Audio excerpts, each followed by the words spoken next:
તો ચાંદીપુરા વાયરસને લઈને આરોગ્ય વિભાગ એલર્ટ છે। ગુજરાતના આરોગ્ય પ્રધાન પ્રફુલ પાનસેરીએ નિવેદન આપ્યું છે કે ચાંદીપુરા વાયરસના કેસ સામે તંત્ર એક્શન મોડમાં છે।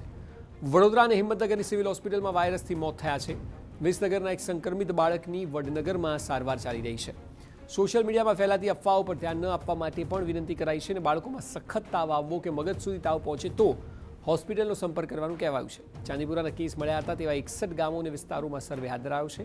પ્રભાવિત વિસ્તારોમાં વાયરસ ફેલાવનારી માખીઓનો નાશ કરવાની કામગીરી હાથ ધરાઈ છે। હાલ જ્યાં દર્દીઓ મળ્યા છે ત્યાં સંપૂર્ણપણે સર્વે થઈ ગયો છે, ત્યાં દવાનો છંટકાવ થઈ ગયો છે અને ટીમ આરોગ્ય બધી જ બાબતોમાં દેખરેખ રાખી રહી છે।